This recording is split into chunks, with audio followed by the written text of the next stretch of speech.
আপনি চাইলেই একটা ঘরে সারাদিন একা কাটিয়ে দিতে পারেন। কিন্তু যখনই জানবেন ওই ঘরের দরজায় কেউ তালা দিয়েছে, তখনই আপনার সাফোকেশনটা শুরু হবে।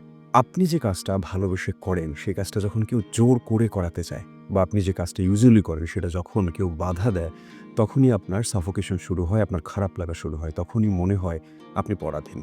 আমাদের প্রত্যেকটা সম্পর্কে যখনই পরাধীনতা, বাধা যখন চলে আসে, ওই সম্পর্কটা বেশি ওঠে। বেশিরভাগ সময় দেখা যায় কি যে আপনি যখন কারো সাথে সম্পর্কে জড়াচ্ছেন, ১ম দিকে সম্পর্কটা খুব স্মুথলি যায়। কিন্তু আফটার এ সার্টেন পিরিয়ড অপর পাশে থাকা মানুষটা আপনাকে কন্ট্রোল করতে চায়। বা আপনি হয়তোবা আপনার পার্টনারকে কন্ট্রোল করতে চান এবং ভুলটা তখন গিয়েই করেন। আপনি অসম্ভব ভালোবাসলেও ওই সম্পর্কটা জেলখানা হয়ে যায়। আপনার উচিত যে মানুষটাকে ভালোবাসেন, তাকে স্বাধীনতা দেওয়া। যখনই তাকে কন্ট্রোল করতে যাচ্ছেন, যখনই তাকে কি করতে পারবে, কি করতে পারবে না, এরকমের গণ্ডির মধ্যে ফেলে দিচ্ছেন, তখন ওই মানুষটা আপনি শত চেষ্টা করলেও সে আপনার সাথে থাকতে চাইবে না।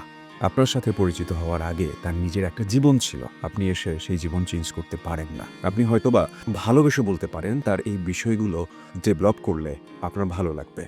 কাউকে কখনো কন্ট্রোল করতে যাবেন না। এটা যেকোনো ধরনের সম্পর্ক হোক। যখনই আপনি কন্ট্রোল করতে যাচ্ছেন, তখনই মানুষকে পরাধীন করে ফেলছেন এবং মানুষ পরাধীনতা পছন্দ করে না।